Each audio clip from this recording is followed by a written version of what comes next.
Merhabalar, ben Yüksel, kanalıma hoş geldiniz.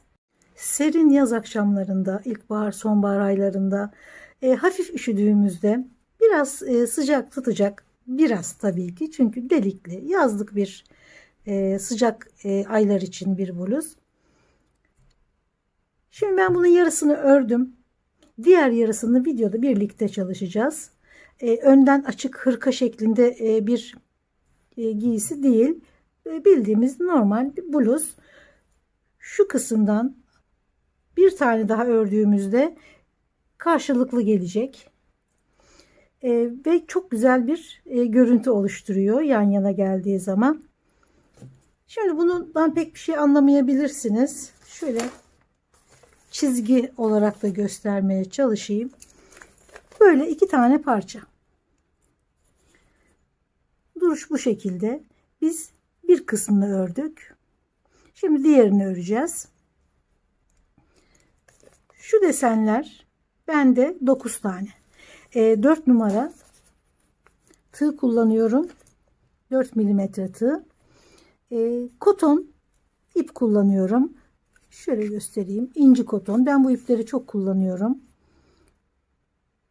%80 pamuk. %20 diğer fiberler diyor. Bu ipi kullandım ve sert görünümü olmasına rağmen örünce çok yumuşacık bir örgü oluşuyor. Tabii ki alize, koton, gold'la da örebilirsiniz. Onunla da çok güzel olur. Hatta bu iplerden daha hafif olur. Bunlar biraz daha ağır oluyor. Diğer o dediğim alize, koton, gold daha hafif olur. Şimdi devam edelim. Burada şu yelpaze gibi görünen, istiridye gibi görünen modeller 4 numara iple, 4 numara tığ ve bu iple 9 tane oluyor. Altıncısı tam omuza geliyor. Şurada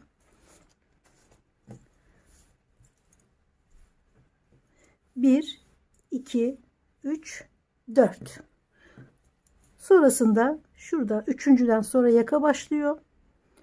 Beşincisi tam omuza geliyor. Şuradaki.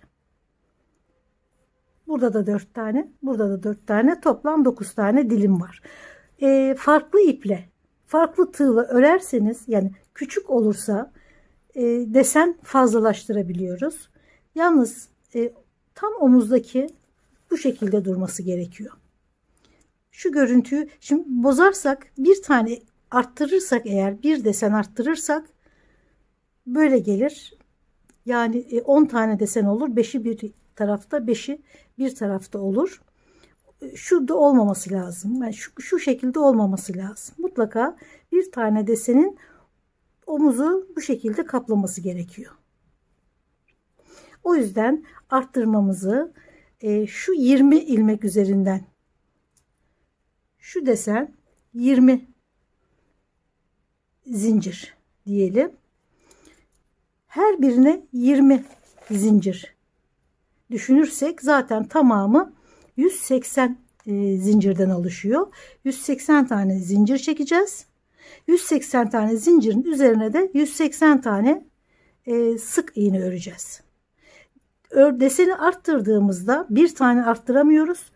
Hem bu tarafa hem bu tarafa birer tane, yani 20-20-40 ilmek zincir daha fazla çekeceğiz. 1, 2, 3, 4 ise burası 5 olacak ama bu şekil burada sabit kalacak. 5, 5, 10. Bir de omuzdaki şu 11.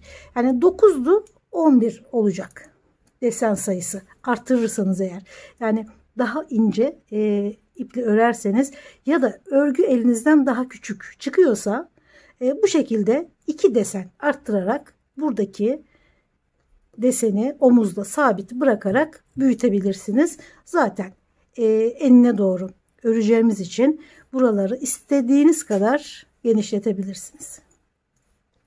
Kolu da, bedeni de gene sizin örerken daraltıp genişletecek gibi kolaylıklar sağlayan örgüleri seçmeye çalışıyorum. Yine bu da onlardan biri. Bu bluzu ben kendime örüyorum. O yüzden de biraz uzun olsun istedim. 60 santim. Şöyle bluz değil de tunik olsun. Böyle taytların üzerine falan da çok güzel duracağını düşünüyorum. Hatta dediğim gibi 20 zincir her bir desen için kullanıyoruz. 20-20 40 zincir fazla çekerek daha da uzatabiliriz. Aynı ölçüyü yakalasanız da, yani 4 numara tığ ve aynı iple gene bu kadar ölçüde bluzu örseniz bile gene arttırmanızı yapabilirsiniz. Çünkü bu deniz elbisesi için de çok ideal bir model. Diz altına kadar, hatta bileğe kadar bile örebilirsiniz. Bence değerlendirilmesi gereken, deniz elbisesi olarak da değerlendirilmesi gereken bir model. Bunu nasıl yapacağız?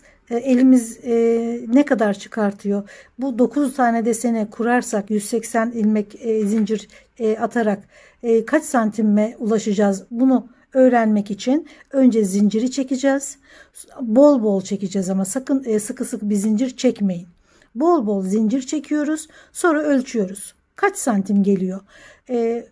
Gene örerken de bol bol öreceğiz. Böyle sıkı sıkı örmeyin. Bu sıkı bir örgüyü kaldırmaz.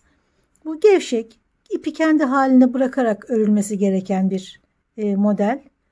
Dediğim gibi tekrarlayayım. Bazen işte videoyu atlatarak bakıyorsunuz.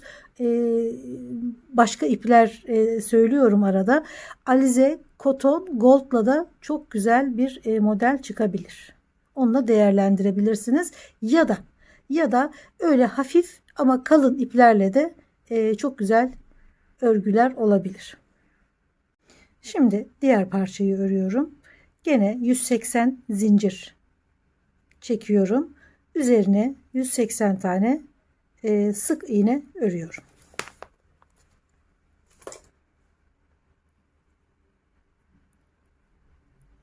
Bir ilmeği sıkıştırdıktan sonra bol bol, hiç sıkmadan, çok bol bırakarak 180 zinciri örmeye başladım.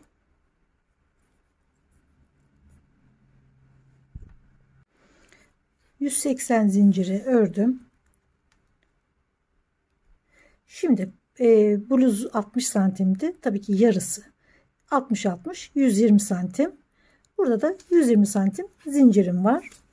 Şimdi bu 180, tam 180 tane zincir var. Bir tane fazla çekiyorum. Sonrasında ikinci zincire 1 2 sık iğne. Her zincirin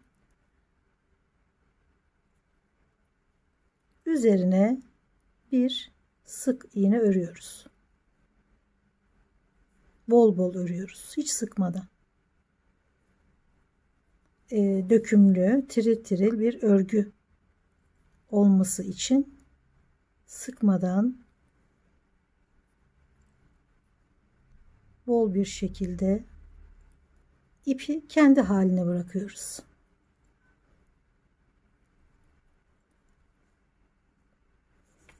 Sıranın sonuna kadar, zincirin sonuna kadar 120 tane sık iğne örüyorum. Sıranın sonuna geldim. Şimdi dönüyorum. 1 2 zincir üzerine doluyorum ve aynı ilmeğin içerisine ilk ilmeğin içerisine bir trabzan örüyorum. İlk ilmeğimiz trabzan. Şurada 2 zincir çıkış zincirimiz. Şu kenarlar biraz daha tok dursun diye bu ilmekler iyi oluyor. Hani direkt zincirle de çıkabiliriz, fakat şuraya 2 zincir çekip trabzan örmemiz burada bir kalınlık yaratıyor. Şu kısım böyle ilerleyeceğiz çünkü buralara birazcık takviye örgü oluyor bu şekilde ilmekler. Şimdi örgümüze devam ediyoruz. 1 2 3 zincir doluyorum. 1 2 3 değil, dördüncüye. 1 2 3 doluyorum. 1 2 3 değil, dördüncüye.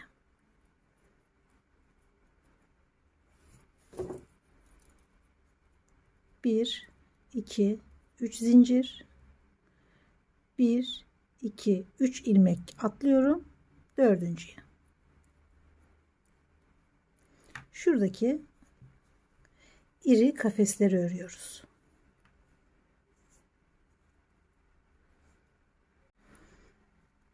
Sırayı tamamlıyorum.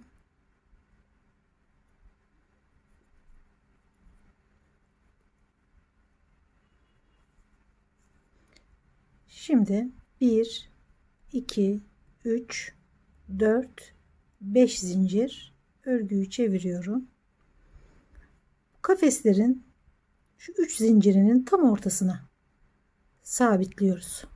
İsterseniz boşluğa da bu şekilde de örebilirsiniz ama ben bu büyük boşluklarda ilmeğin sağa sola oynamasını istemiyorum. O yüzden şuradaki 3 zincirin ortasına sabitliyorum. 3 zincir, gene ortadaki zincire, dediğim gibi ortaya şu şekilde de batabilirsiniz. Sorun değil. Bu benim tercihim, bu şekilde örmek. Şimdi şu boşluğa 1 2 3. boşluğa 8 ikili trabzan örüyoruz. 1 2 3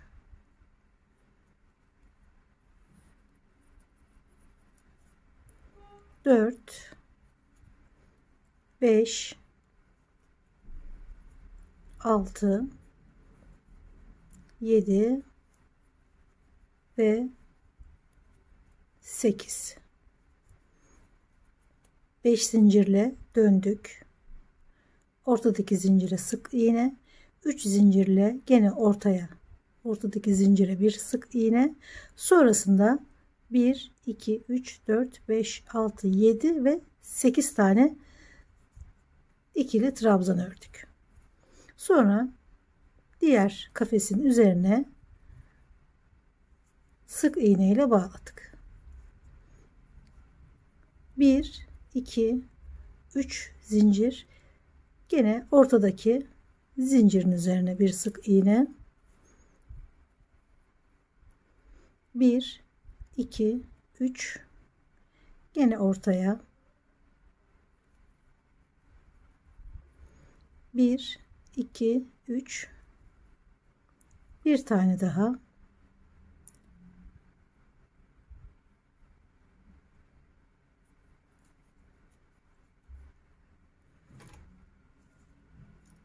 şu 8 trabzanı bağladıktan sonra 1 2 3 tane boşluk örüyoruz ve sonrasına gene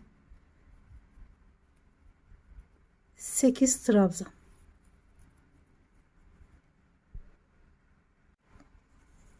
8 trabzandan sonra gene ortaya sık iğne ile bağlıyorum. 1 2 3 zincir, gene ortaya 1 2 3 ortaya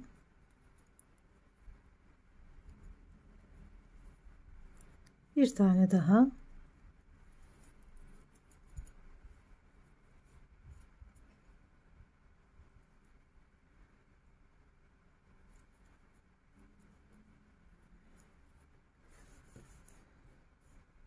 bir 2 3 boşluk, 8 trabzan bağlıyoruz. 1 2 3 boşluk. Şimdi gene 8 trabzan. Bu şekilde sırayı tamamlıyoruz.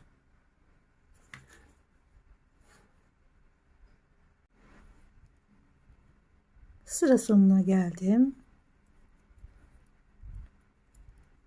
3 zincir, gene orta zincire bir sık iğne, 2 zincir doluyorum. Şu araya bir trabzanla sırayı bitiriyorum. Şimdi 1 2 çeviriyorum örgüyü.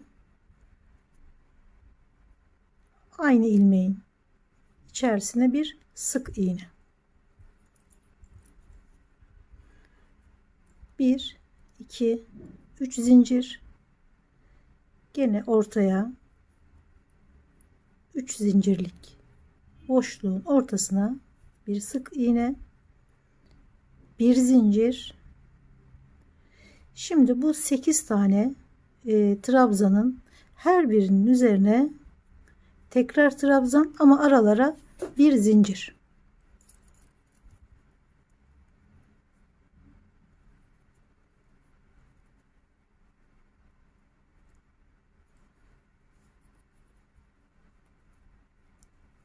Bir zincir, bir trabzan, bir zincir.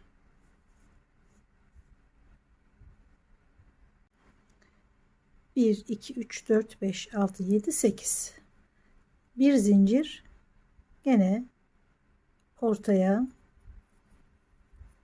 bir sık iğne,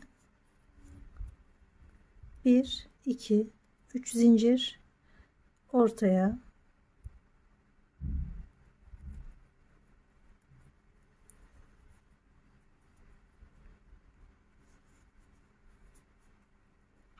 bir, iki, üç zincir, tekrar ortaya, arada 3 tane boşluk vardı. Şimdi 2 tane kaldı. Çünkü yelpaze sürekli büyüyor. Bir zincir, gene 8 trabzana bir zincir, bir trabzan, bir zincir, bir trabzan örüyoruz. Arada bir ve 2 tane boşluğumuz var.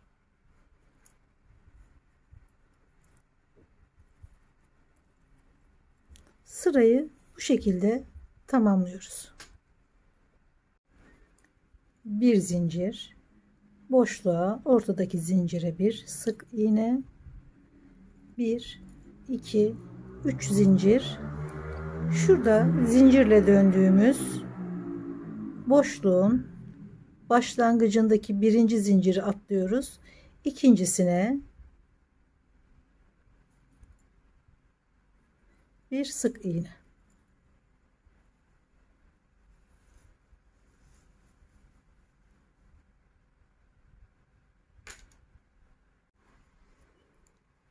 Bir, iki, üç, dört, 5 zincir. Örgüyü döndürüyorum. Bir üst sırası için. Şurada 3 zincir çekip boşluk yaptığımız gene ortasına, yani orta zincirine bir sık iğne. Bir 3 zincirle sık iğne örüyoruz. Bir sıra üstü örerken 5 zincirle ilk boşluğa ördüğümüz en son boşluğa batıyoruz. Bu yandaki ilmekler hep bu şekilde ilerliyor. Sonrasında bir zincir, buradaki trabzanların üzerine bir trabzan, bir tane araya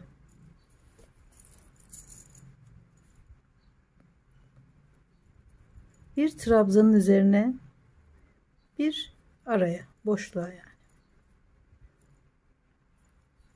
yani 15 trabzan örüyoruz bu şekilde.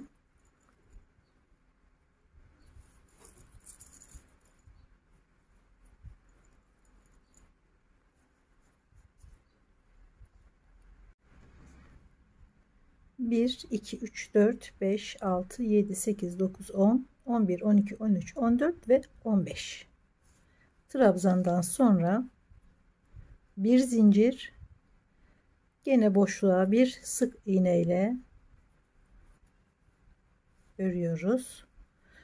3 zincir, gene boşluğa bir sık iğne. Buradaki 1 2 3 boşluk vardı. Sonra 2 tane, şimdi bir taneye düştü. İstiridye ya da yelpaze deseni büyürken aradaki boşluklar küçülüyor. Bir zincir, gene 15 trabzanı bir trabzana bir boşluğa şeklinde sırayı bu şekilde tamamlıyoruz.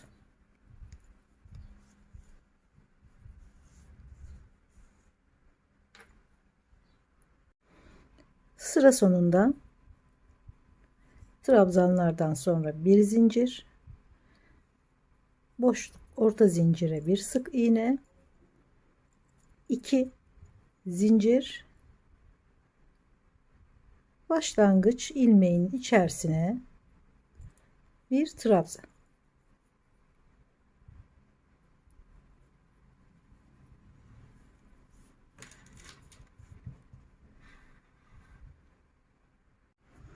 Örgüyü çeviriyorum. Bir zincir, hemen trabzanın üzerine ilmeğin altına bir tane sık iğne örüyorum. Bir zincir. Şimdi trabzana geldim. Motifin başlangıcına bir trabzan, bir iki zincir, bir tane ilmeği atlıyorum, diğerine bir trabzan, 2 zincir, bir tane örmeden atlıyorum, diğerine trabzan, 2 zincir, diğerine. Motifi bu şekilde bitirelim. Motifteki son trabzana bir trabzan örüyorum. Bir zincir, ortada bir boşluk vardı. Ortadaki zincire gene bir çift kat alalım, şöyle delikli olmasın. Bir sık iğne, gene bir zincir ve diğer motifin ilk trabzanına 2 zincir, bir tane örmeden diğerine 2 zincir, diğerine.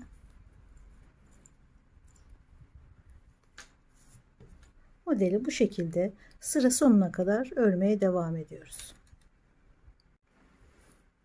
Motifin son trabzanını örüyoruz. 2 zincir, bir atlıyoruz diğerine, yani son trabzana bir trabzan, bir zincir, son boşluktaki bir değil ikinci zincire bir sık iğne ile bağlıyoruz. Bir zincir çeviriyorum. Hemen son battığımız sık iğnenin üzerine bir sık iğne ördüm.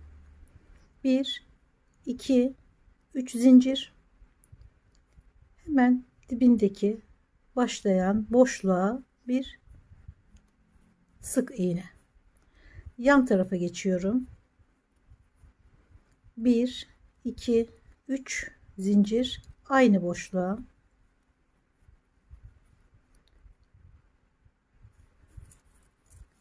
yandaki boşluğa geçiyorum. 1 2 3 zincir,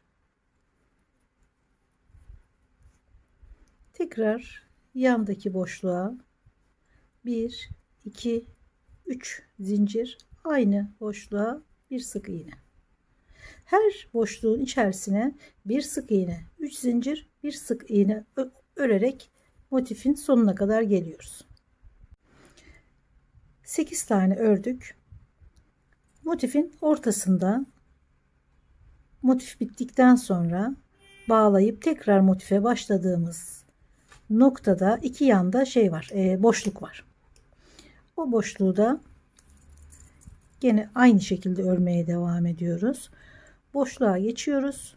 Bir sık iğne, 1 2 3 zincir, diğer boşluğa bir sık iğne. Bu şekilde iki motifi bağladık. Gene yan tarafa boşluğa 1 2 3, yandaki boşluğa 1 2 3, aynı boşluğa tekrar bir yana, ortayı da bu şekilde örerek sırayı bitiriyoruz. Şurası ortasıydı.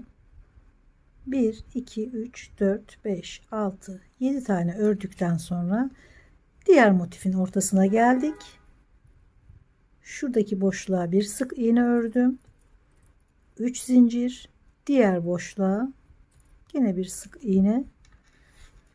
Ortayı gene bu şekilde ördüm. Yan boşluğa geçiyorum. 3 zincir, bir sık iğne olarak örgüyü tekrarlayarak devam ediyorum. Sıra sonunda motifin son örgüsünü ördükten sonra bir sık iğne, son boşluğa 1 2 3 zincir, son ilmeğe de bir sık iğne olarak sırayı bitiriyoruz. Evet, sıraya 8 zincirle başlıyoruz. 1 2 3 4 5 6 7 ve 8. Çeviriyorum örgüyü. Şu kısmı örmüyorum. Aradaki olan bu. Şurada da bir boşluk var. Bu ikisini atlayıp diğerine bir yarım trabzan örüyorum.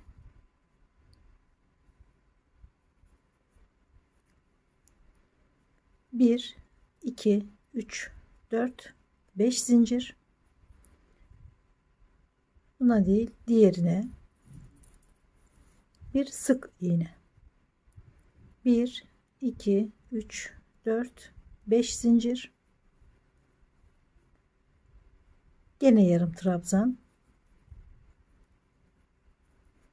1 2 3 4 5 zincir. En düşükte kalan ilmeğin içerisine 2 kere doluyorum. Bir tane atlayıp diğerine 1 2 üçlü trabzan örüyorum. En yüksekte kalana sık iğne, yanlara aşağı indikçe 2 tane yarım trabzan ve en düşükte kalan ilmeğin yani ortasına, şu iki motifin ortasına da üçlü trabzan örüyoruz. Burada düz bir zemin oluşturuyoruz. 1 2 3 4 5 zincir, bir taneyi atlayıp diğerine doluyorum, yarım trabzan.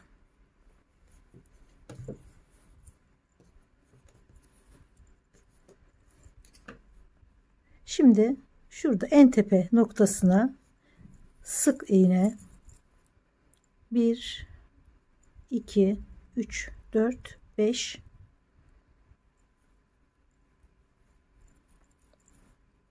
bir 2 3 4 5.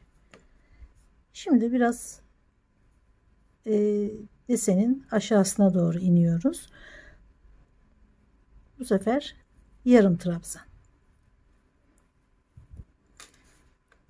Şimdi en aşağıdaki noktaya üçlü trabzan öreceğiz. 1 2 3 4, 5. 2 kere doluyorum. 1, 2, 3. En alçakta kalan yerlere üçlü trabzan. Çıktıkça bir yarım trabzan, bir sık iğne, yarım trabzan ve üçlü trabzan. Sırayı bu şekilde bitiriyoruz. Sırayı 1, 2, 3, 4, 5 zincir, 2 kere doluyorum. 1, 2, üçlü trabzanla bitiriyorum.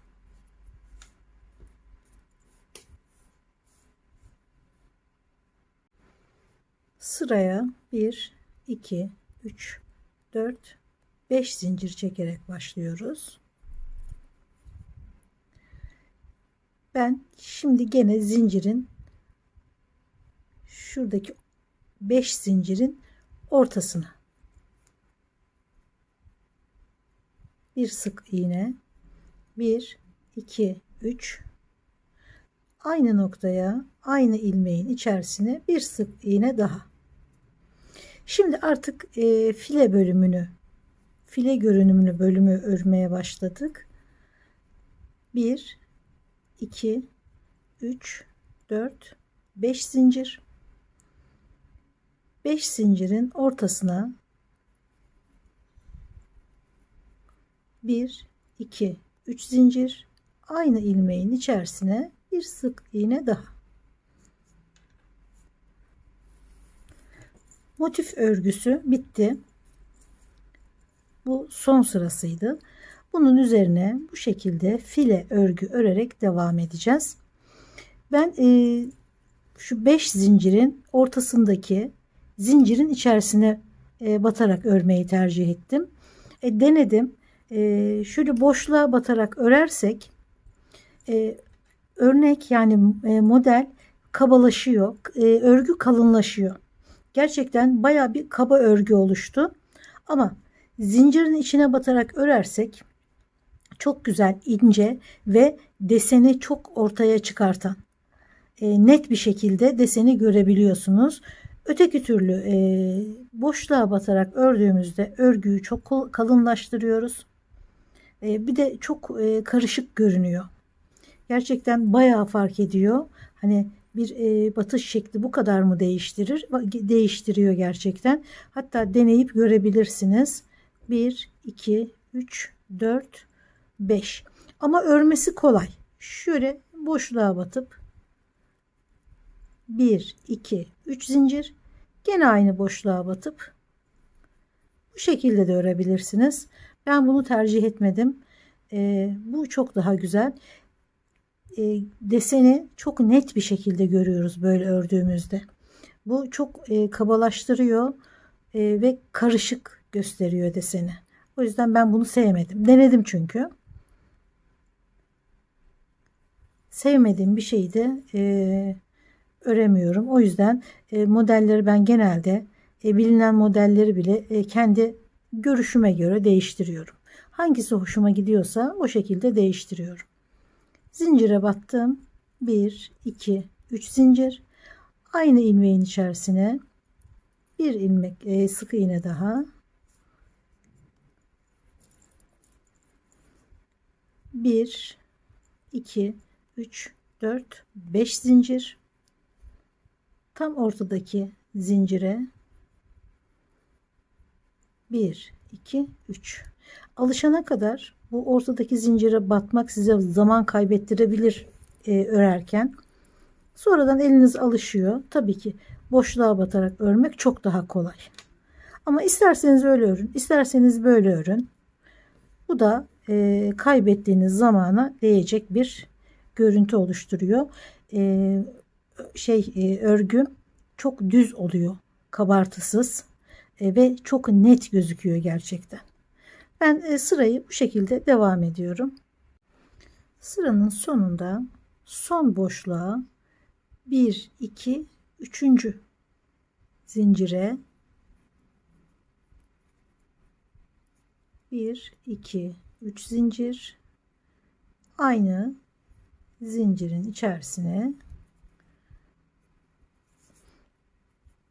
1 2 zincir, 1 2 3, dördüncü zincire bir trabzan,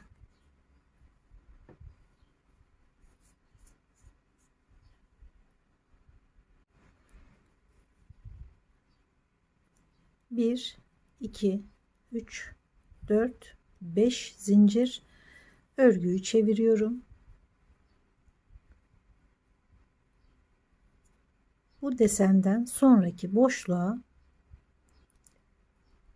ben zincirin ortasına batıyorum. Siz hangisini tercih ederseniz, isterseniz boşluğa, isterseniz benim gibi zincire, 1 2 3 zincir, aynı ilmeğin içerisine 1 2 3 4 5 zincir, diğer boşluğa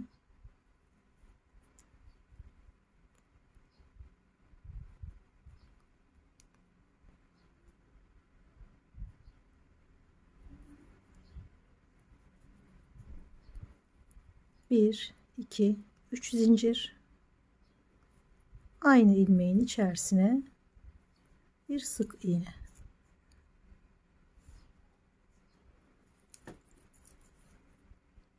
bir 2 3 4 5 zincir, 1 2 3 zincir, aynı ilmeğin içerisine bir sık iğne. Görüntü bu şekilde oluşuyor. Sıranın sonuna kadar devam ediyorum. Diğer parçasını da ördüm. Bir fikir vermesi açısından ölçü vereyim. 23 santim. Bir parçayı 23 santim. 23 de diğeri. Biraz bol, salaş dursun istedim. Hatta daha da bol yapabilirdim. Bu modele bol, salaş görünüm yakışıyor gerçekten. Siz de isterseniz böyle salaş, bol görünümü de yapabilirsiniz. Ya da biraz bedene oturan model isterseniz daha darını yaparsınız. Tamamen sizin zevkinize bağlı. Şimdi kol içinde ortalama 30 santim yeter diye düşünüyorum. 30-31 31,5 olmuş. Şöyle. Tabi beden bol tutunca biraz da kolunda bol tuttum. Çok hafif. 25-30 santim normalde yetiyor. Ama tabi salaş bir görünüm olacağını düşünerek biraz da paylı yaparsanız güzel olur. Tabi sizin zevkinize kalmış. Bedene çok iyi oturan, tam oturan bir bluz da örebilirsiniz. Benimki tunik, biraz uzunca ve salaş görünümlü olacak. Şimdi ben hemen kol örgüsüne başlayayım. Burada gördüğümüz başlarken birkaç sırasını göstermiştim. Bitişi ve başlangıcı. Aynı örneği, şu file örneğine, modelini burada da örüyoruz. İpi bağlıyorum. Ölçü alıyorsunuz tam ortasından. Yani kol ölçüsünü aldıktan sonra her iki tarafta da aynı santimde aynı model kalması gerekiyor. Şöyle şuraları sayarak alabilirsiniz ölçüyü.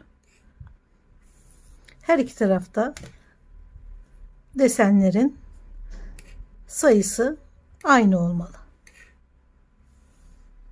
Şöyle ikiye katladığımızda koltuk altı ve omuz arası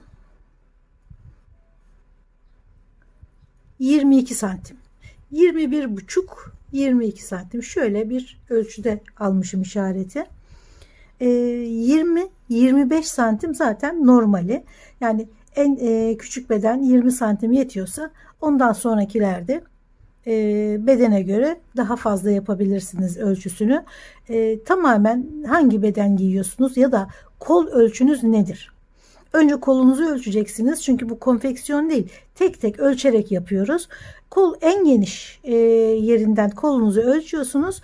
Ona göre işareti alıyorsunuz. Buradaki gördüğümüz file örgüyü örmeye başlayacağız şimdi.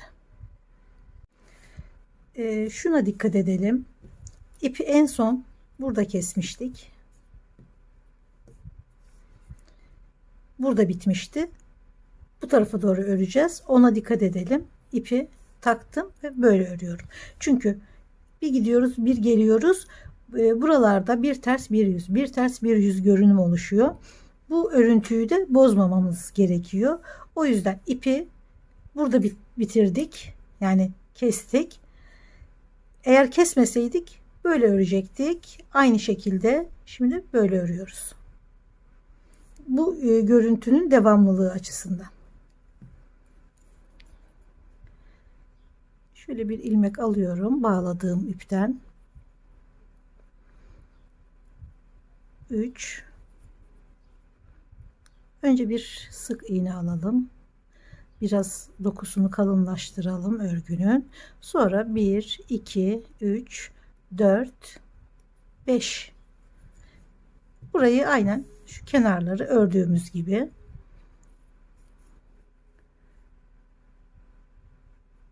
Tam ortaya batıyoruz. 1, 2, 3 zincir. Aynı ilmeğin içerisine 1, 2, 3, 4, 5 ortaya 1, 2, 3, 4, 5.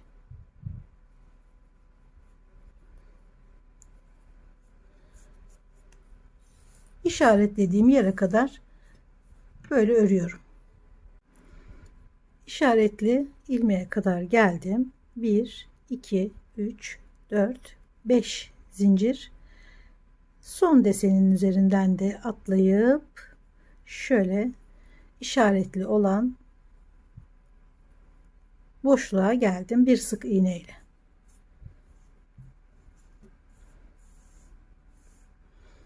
Buradan dönüşümüz gene bu kısmı örerken yaptığımız gibi şu kenarlarda birer tane sık iğne örmeden geçmiyorduk. Gene öyle örerim. Çünkü örgüye yükselti veriyor. Mesafe kazandırıyor. 5 zincir çektik. Sık iğnemizi ördük. Bir zincir. Biraz örgüyü yükseltiyoruz. Dibine bir tane sık iğne. Şimdi zincirleri çekiyoruz. 1, 2, 3, 4, 5. Burada yaptığımız bir zincir çekip tekrar dibine bir sık iğne örmemiz örgüyü genişletiyor. Ve güzel bir dağılım oluyor. Bu model şöyle açılıyor. Şu şekilde değil, bu şekilde daha güzel duruyor. Şuradaki o bir sık iğnenin verdiği yükseltiyle güzel bir görünüm alıyor model. Ön tarafta da aynı çalışmayı yapmıştık. Böyle bu şekilde açık açık duruyor. File görünümü kazanıyor. Yoksa o sık iğneyi yapmadan direkt zincirlerle dönersek hem kenar kısmı zayıf kalıyor hem de bu şekilde duruyor. Biraz şöyle açık olması gerekiyor. 5 zincir çektim.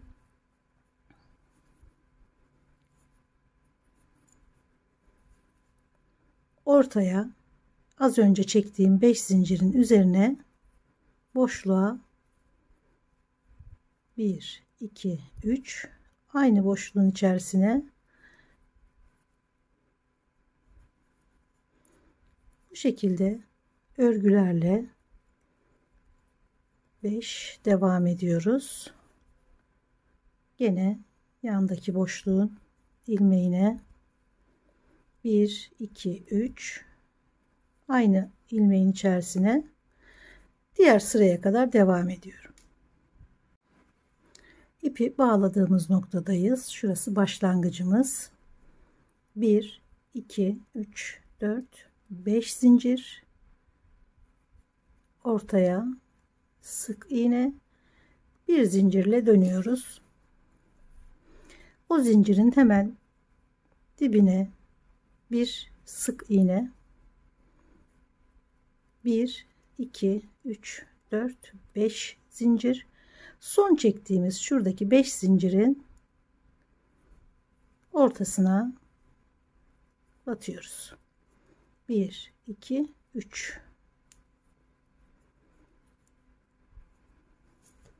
Bağladığımız nokta burası. Bu şekilde kolu örmeye başladık.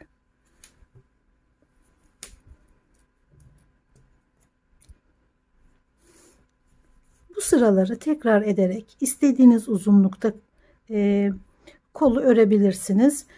Fakir kol da yapabilirsiniz. Bileğe kadar uzanan bir kol da yapabilirsiniz. Tamamen sizin zevkinize bağlı.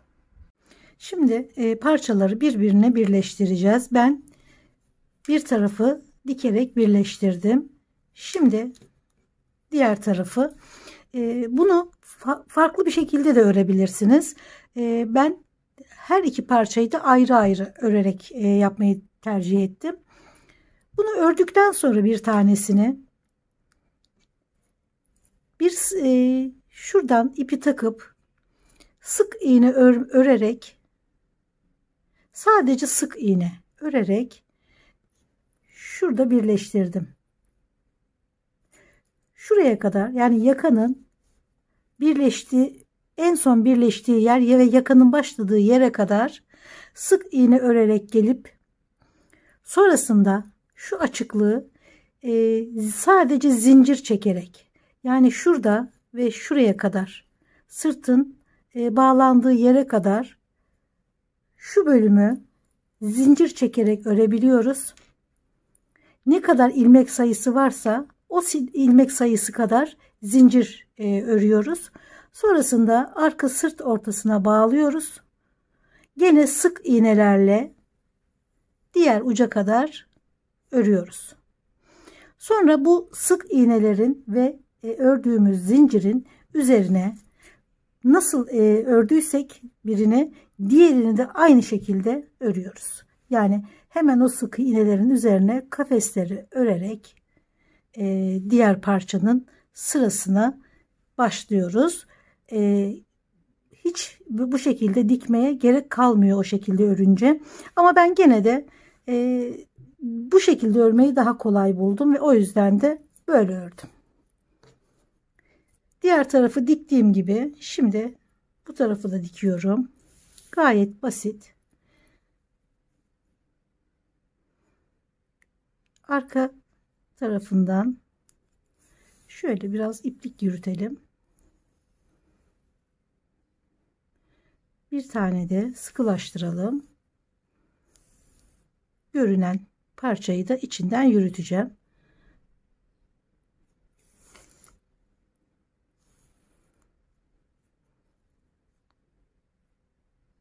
İlk şurada gördüğümüz şu dikişlerin ilkine ilmeği geçiriyorum.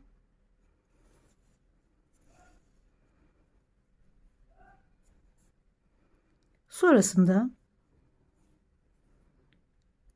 gene diğer parçanın ilk ilmeğinden bir kere daha bir sıkılaştıralım. Şimdi şu gördüğümüz ilmeklerden ama sırayla örüyoruz. Her ilmeğe batarak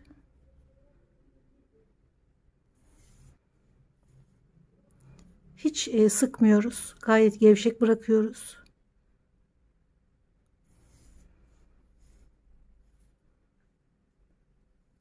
Şöyle göstereyim.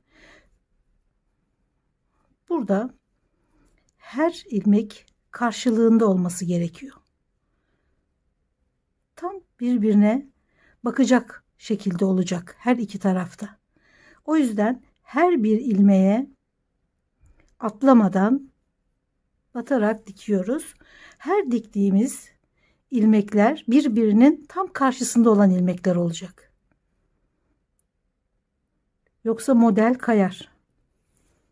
Buna dikkat etmezsek görüntü kötü olur. Bir de sökmek zorunda kalırsınız. Hiç uğraşmayın. O yüzden biraz daha dikkatli davranarak tam denk geliyor mu? Zaten her ilmeğe batarak dikerseniz zaten denk gelecek. Önemli olan atlamamak ya da bir yere 2 kere batmak. Şöyle şu trabzanlar, sık iğneler tam birbirine bakacak şekilde güzelce bu ilmeklerle 1, 2, 3, üçüncü deseni hemen şu üzerinden dikiyoruz. Burada bırakıyoruz. Evet, 2 parçayı ön ortadan ve arka ortadan birleştirdim. Güzel temiz dikiş oldu. Örgüyü nasıl bol bol ipi hiç sıkmadan ördüysek aynı şekilde dikişi de gevşek örüyoruz. Hiç ipi sıktırmadan rahat bırakarak, gevşek bırakarak örüyoruz. Yoksa dikiş yerlerinden örgü toplanır, güzel olmaz. Kol biterken uzun bir ip bıraktım dikişi için. Şimdi kolun iç kısmından şöyle koltuk altı ve bluzun diğer ucundan şöyle bir dikiş yapacağız ve bunları birbirine güzel bir şekilde birleştireceğiz. Önce örgüyü çevirdim tersini. Zaten tersi olduğu hemen buradan belli oluyor. İç kısımda kaldı düz tarafı. Bluzun ters yüzünü çevirdim. İlk ilmeğe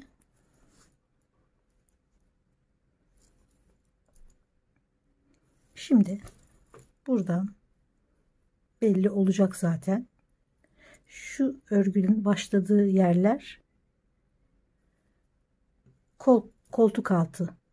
Yani örgünün bedenin örgüsü şurası, şuraya kadar. Şuradan sonrası da kolun örgüsü. Dikkat edeceğiz örerken. İlmekleri hizalı mı örüyoruz? Atlayarak mı ya da bir ilmeği 2 kere mi batarak dikiyoruz? Ona dikkat edelim. Tam denk gelsin dikişimizde. Bir dikiş daha sıkılaştıralım. Sonrasında tek kat üzerinden dikeceğiz. Bir tane. En yakın örgüyü en yakın ilmekleri birbirine birleştireceğiz. İnce bir dikiş olmasını istiyoruz çünkü. Şöyle tek kat. Daha derin batarsak kaba bir dikiş oluşur. Hoş durmaz. Rahatsız da edebilir.